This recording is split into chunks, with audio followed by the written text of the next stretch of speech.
Hello and welcome back to Retro 48K. Yes, the channel's back and it's largely in thanks to this game. Silent Hill 2 is one of my favourite games of all time, and playing this remake just made me want to talk about the game even more, and what better way than on this YouTube channel. So for those of you that have never played Silent Hill 2 before, don't worry, there'll be no spoilers here. Everyone deserves to play Silent Hill 2 without knowing what the hell is going on first, because that is the way the game's meant to be played. So don't worry, there'll be no footage from later on in the game. I'll keep it all to the first few minutes of the gameplay, with the odd character model just for comparison, but other than that, no spoilers here whatsoever. But what is the game and should you play it? Well, the short answer, yes, go and play this game now. If you're a survival horror fan, what are you doing? Just stop listening to me, go and play it. But if you're a gaming fan in general, I still recommend it, because Silent Hill 2, the original, for me, was one of the foundations of modern gaming in terms of the way it told its story. It was doing things about storytelling that Dark Souls would do later on, and those type of games. So everything in this game is woven together, which is why it's really important not to spoil it, because everything from the gameplay to the environment to the enemies informs that story. But what is the story? Well, I'm not going to spoil anything here. Like I said, this is going to be completely spoiler free, so all I'm going to give you is the initial sort of introduction, and that is, you play as James, I'll stick my hand in anything Sunderland. You've received a letter from your wife Mary telling you to meet her at Silent Hill. Nothing particularly unusual about that, except for the fact that she's been dead for 3 years, and that's the opening introduction to the story, and the rest of it unfolds through there, and it is fantastic. You might need multiple playthroughs to get all the nuances and everything in there, but it is brilliantly done. And like I said, with the Dark Souls reference, everything feeds into that story. The character design, the environments, the progression through the levels, everything is fitting into that story. And I'd love to do a full video just on explaining my interpretation of it, which I may do after this if people request it in the comments. But yeah, brilliantly done. Loved every minute of it, and the key thing for this remake is they haven't messed with the story. They've kept it very much the same. They've altered the odd line of dialogue here and there, and the odd tweak of character voiceovers, inflections of different. The original character voiceovers. Let's just go straight into that comparison. The original character voiceovers are, I think, if you go back now, having never experienced it at the time, they feel dated and outdated, but they give it a certain feel and fit in with that narrative that just kind of worked. For example, the original voice actor for James, it was his first voiceover gig. I think his daughter had actually auditioned and didn't get the part for Laura, and they picked him for James.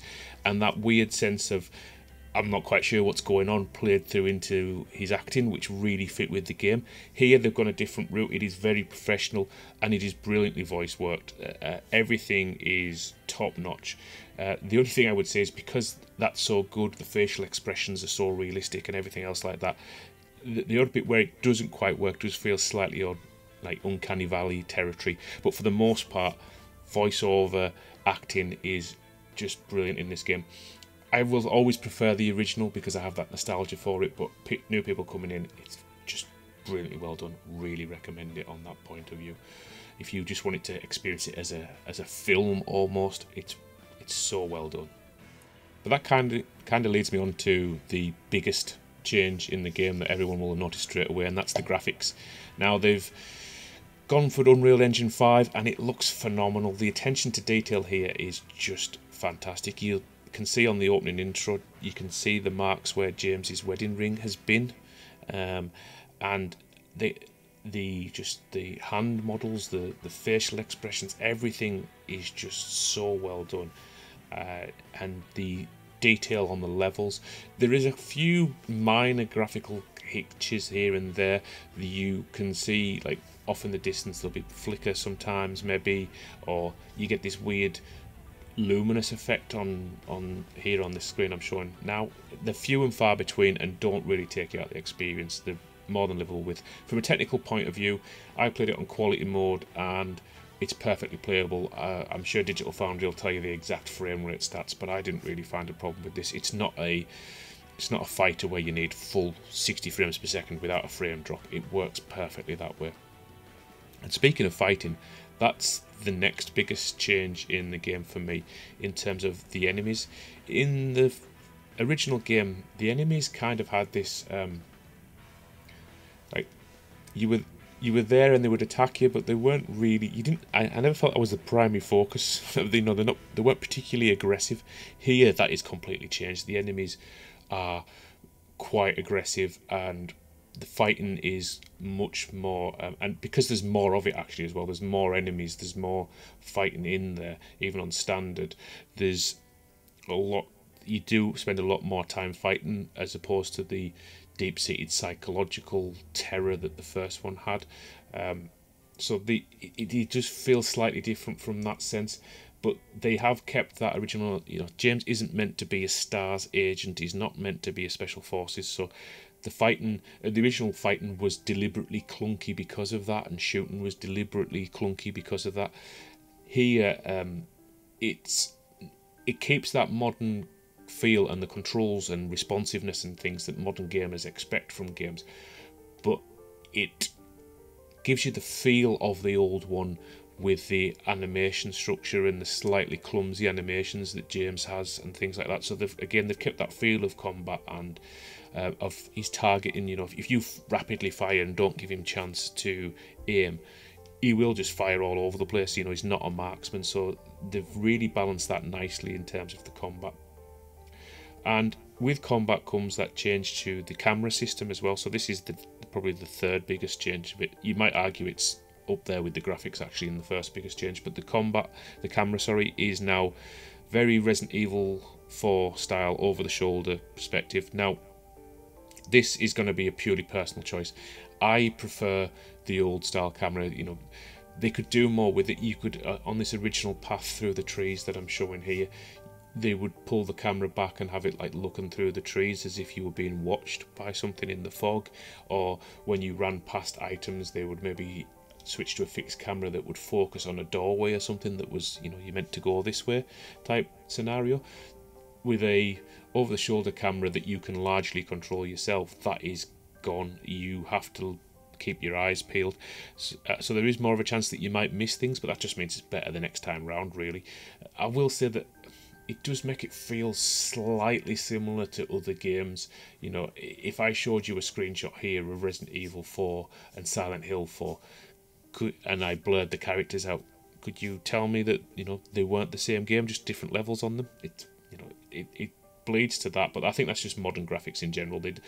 Back in the day, every game would look, because everyone used different game engines, and every console had different hardware. You would get different looking games left, right and centre, whereas now we've tend to have got to that such a high standards of graphics, there isn't that glaring difference in game engines anymore. So that's just a personal choice.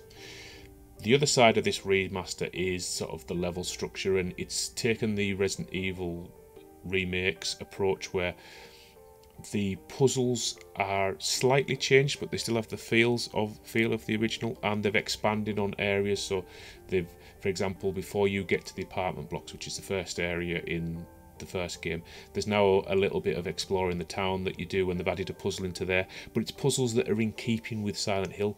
These aren't the Resident Evil puzzles where you think, who would live in this mansion where I have to push 3 statues to get a friggin' door to open? It's none of that stuff. These puzzles are, yes, they can be quite obtuse, but because of the nature of Silent Hill, it kind of fits in. It's not spoiling it to say the first puzzle you come across, you have to repair a jukebox, and the music that then plays triggers a memory in James to know where he needs to go next, where he might see Mary, and that all fits in. And the puzzles are much like that, and because of the surreal nature of Silent Hill, I think it's less jarring when you do get those more random lock, puzzle things that wouldn't exist in real life. So again, puzzles and that lengthening of the game. The game probably is about 2 to 3 times longer than the original. It doesn't feel overdone. When I was starting to I'm getting a bit sick of wandering around in the dark in this building now. It would end and then move on to the next one, so you get that change of pace. it was really nicely paced that way. It didn't feel like the Final Fantasy VII Remake where it just feels so elongated. The story structure breaks. There's none of that here. It's lengthened, but it's a welcome length, and it just means you get to spend more time in this town. So I guess the final thing to talk about is the game's sounds, and the soundtrack of the original is an absolute masterpiece. I just love that original soundtrack, and this one keeps it for the most part. There's some remixes here and there, but they're very in keeping with the theme, and unless you've played the original to death, you probably won't notice too much of a difference because it just feels so familiar to you. I will say it's a much louder game than the original. The original had that eerie silence in places, and it knew when quietness was, more disturbing. And then when it did do things like there's a room in the original where you walk in and randomly it would play some whispering, but not on every playthrough. This kind of keeps those things. Recommend playing it with headphones. There's bits where you're walking through the woods and you can hear something in the woods, or rock will start to fall but there'll be nothing there. And it keeps that whispering, but a lot of the areas on it, because of the enemies, are far more vocal than they used to be, and quite disturbingly so in some cases, which really adds to that sense in the game. But it is louder for that point. So I do recommend wearing headphones so you get all the little nuances that are in there, because you might miss them if you're just on a standard TV headset. So now I guess the controversy, which isn't really a controversy, is the character models. Now there was a big hoo-ha before it came out about the Maria model and all that kind of stuff. And to be honest, having actually played the game, I don't mind the changes that they've made. Yes, Maria doesn't look quite the same as she did before, but then neither does James. James has got quite a lot skinnier face and quite gaunt, which kind of fits better, to be honest. And Maria likewise is quite different. Although my only concern with Maria is she seems a bit older than I would have expected.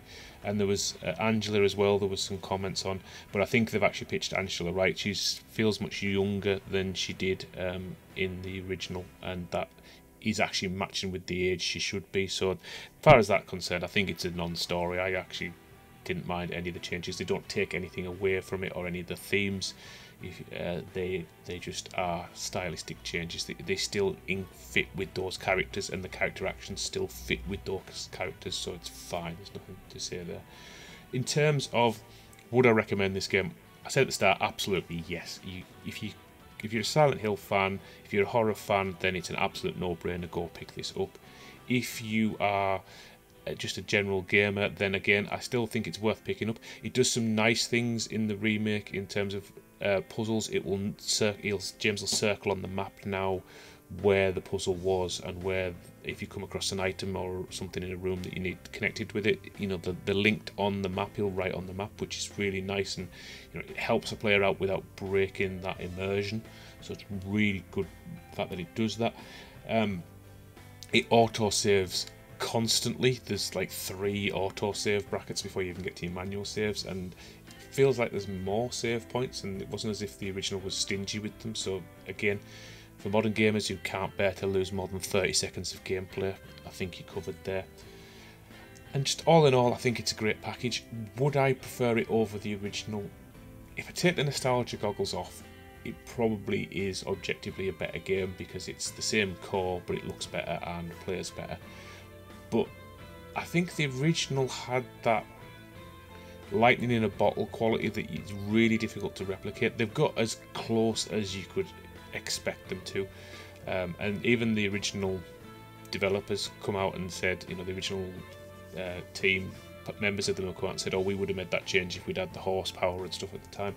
So they've kept in keeping with that, but I think the limitations they had at the time and the CRT fuzziness and stuff just added to that ethereal themes, and I can't go too much into it without spoiling things, but it kind of just worked for Silent Hill 2. Not to say this doesn't work. I think it's still brilliant, and I've enjoyed every minute of playing it, but for me that original will always sit just slightly higher up on the food chain. But what do you guys think? Original, remake, which do you prefer, and have you ever played it? And would you like, as I said at the start, would you like that video where I try and explain what I think is going on in Silent Hill, so you guys can tell me what actually went on? Let me know in the comments. As always, I'm Retro48K, and I'll see you next time.